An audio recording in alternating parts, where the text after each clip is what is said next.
Hi folks, Dan Wilder here at Norcross. I am in our habitat orchard. This is an area where we are combining semi-traditional orchard trees like apples and peaches and some pawpaws with an underplanting of a native wildflower meadow.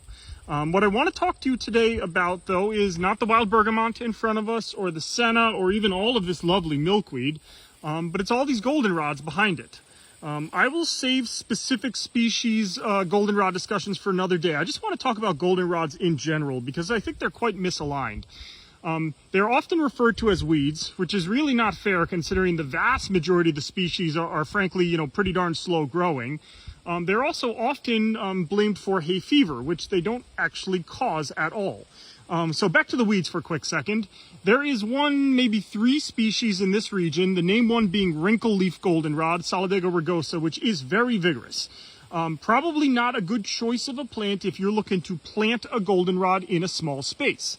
That being said, the fact that it is pushy does not make it a bad plant. It means it's not necessarily the best choice for certain areas. It is still, and they are all still, fantastic wildlife plants.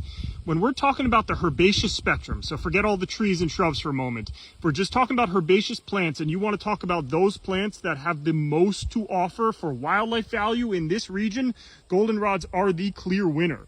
There is nothing that supports more life than goldenrods in my region of the northeastern United States. In terms of hay fever, the only thing they have to do with hay fever is the fact that they bloom during the hay fever season. They do not cause hay fever. They have showy flowers. Showy flowers are showy because they require a pollinator to pick up the heavy, sticky pollen and move it from one plant to the next. Hay fever is caused when we breathe in wind-borne pollen.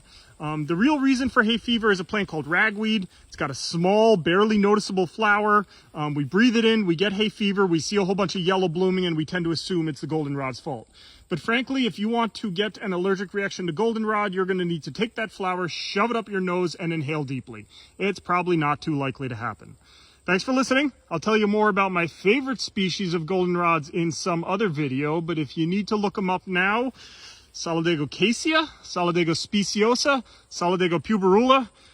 Three really good plants. Talk to you next time.